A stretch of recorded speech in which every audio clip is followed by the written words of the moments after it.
Welcome in, Dark Hearts. I'm Mooney. And Wolfie with your Nerd Network news. Yes, Preciousssss! Dark Hearts, if you hadn't heard, there is a new Lord of the Rings coming in 2026. We know very little about the project other than it's being directed and starring Andy Serkis, the man that has brought Gollum to life. As of right now, the current working title is The Lord of the Rings: The Hunt for Gollum. Since we have a new movie to be excited for, we figured today would be a perfect time to do a Throwback Thursday and talk about the original and the Hobbit trilogies. One thing I'm hoping to see from the new movie is a return to the quality of the original Lord of the Rings trilogy. Their combination of practical effects and as-needed CGI was such a well-balanced blend. And guys, you can fight us in the comments. We gotta say, the best way to watch this is to watch The Fellowship of the Ring all the way up to where Gandalf says, "The incident with the dragon? I had nothing to do with that." And then delve into the Hobbit trilogy. After the Hobbit trilogy, jump right back into The Fellowship of the Ring. That was the perfect way for Mooney to introduce me to the series. Not downing The Hobbit, it was great in its own right, but it feels like some of the makeup stuff was a bit rushed. Oh, absolutely. How do you have 10 more years of development in CGI and special effects makeup, and you can clearly see the lines on the fake ears on the elves in the Hobbit trilogy when it was seamless in the original? While the original trilogy may have been under budget for the costumes, they at least made it work. With the Hobbit trilogy, it's so obvious that their effects budget was slashed.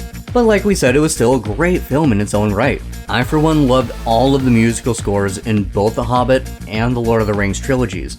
I mean, considering I still listen to Misty Mountains every single day, I feel like it's made a bit of an impact in my life. Not to mention, I'm going on an adventure!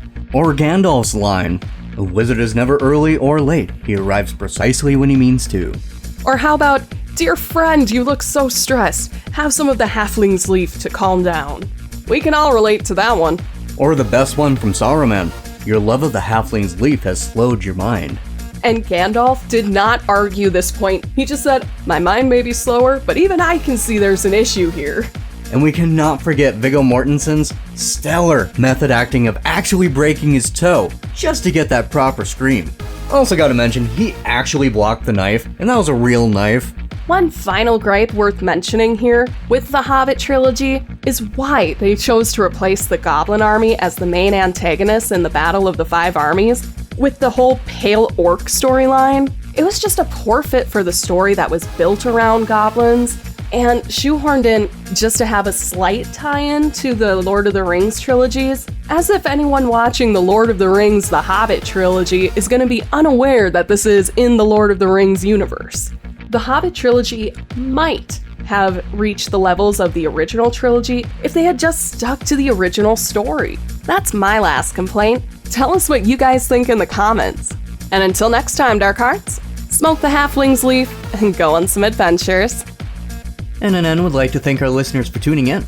Make sure you like and subscribe to darkheart_studios on YouTube and follow our socials for full video versions of NNN, interviews, and live event coverage. Thanks for listening, Dark Hearts. This is Mooney. And Wolfie, Signing off.